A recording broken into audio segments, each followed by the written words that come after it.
പല ചോദ്യങ്ങൾ ഉയർത്താൻ ഈ ഒരു പേര് കൊണ്ട് സാധിക്കും. കുറേ ചർച്ച നടത്തിയിട്ടുണ്ട് പല. അപ്പോൾ നമ്മൾ ആലോചിച്ചിരുന്നത് സത്യത്തിൽ ചില സുഹൃത്തുക്കൾ, അതായത് പല സമുദായത്തിൽപ്പെട്ടവരുണ്ട് ഈ ചർച്ച നടക്കുമ്പോൾ. അപ്പോൾ ഞാൻ പ്രശാന്ത് പുലേൻ ഇട്ടാലോ എന്നൊരാലോചന അങ്ങനെ വന്നു. അപ്പോൾ പുലേനായ ഒരു സുഹൃത്ത് തന്നെ, ഈ സുഫുകാരനായ സുഹൃത്ത് പറഞ്ഞു അത് വേണ്ട പ്രശാന്ത്, ഇനി പ്രശാന്ത് ഇടവൻ അല്ലെങ്കിൽ പ്രശാന്ത് ചോൺ ഇട്ടാൽ മതി. കാരണം അതിൻ്റെ അകത്ത് ചിലപ്പോൾ വേണമെങ്കിൽ വേറൊരു തരം ചർച്ചയിലേക്ക് പോകാം, ഈ സമുദായക്കാരുടെ ഐഡന്റിറ്റിനെ അങ്ങനെ അർത്ഥത്തിൽ. കാരണം അത് നീ അത് ഇടേണ്ട കാര്യമില്ല. അങ്ങനെ ശരിയുണ്ടാകും. പറഞ്ഞു അത് ശരിയാണ്, അത് അങ്ങനെ പ്രശ്നം വരാതായിരുന്നു. നമ്മൾ വേറെ വിശാലാർത്ഥത്തിലേക്കാണ് ആലോചിക്കുന്നത്. എല്ലാ അഭിപ്രായങ്ങളും എടുത്തെടുത്ത് അപ്പോൾ ഇതിലേക്ക് എത്തിച്ചേരുന്നു. സഹോദരനെ ഇപ്പം പറഞ്ഞ പോലെ നമ്മുടെ സിനിമയെ കാണിക്കുന്നുണ്ട്, ജാതി ചിന്ത പുലർത്തണമെന്ന ഉദ്ദേശത്തോടു കൂടി നിങ്ങൾ ജാതി പറയരുത്, ചോദിക്കരുത്, ചിന്തിക്കരുത്.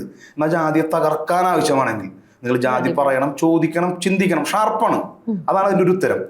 പിന്നീട് ഈ ജാതിവാൽ ഇട്ട് നടക്കുന്ന കുറെ വിഭാഗങ്ങളുടെ ഉള്ള ചിന്തയുണ്ട്.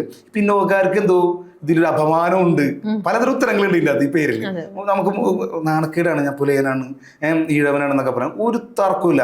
കേരളത്തിൽ ഈഴവരും പുലയരും മാത്രം തീരുമാനിച്ചാൽ ജാതിവാലിട്ടാൽ ഇവിടുത്തെ ജാതിവാൽ നിൽക്കും, സവർണല്ല. കാരണം പേടിക്കും. മഞ്ജുവാര്യർ പരിചയപ്പെടുമ്പോ സത്യൻ ജോഷി ഇഴവൻ എന്നൊക്കെ പറഞ്ഞാണ് ബദൽ മറുപടിയാ. അങ്ങനത്തെ പരിചയപ്പെടലുകൾ ഉണ്ടാകുമ്പോ ഇതൊരു പ്രശ്നമുണ്ടല്ലോ എന്നുള്ള ചിന്ത, അങ്ങനത്തെ ചർച്ചകളുണ്ടാവും.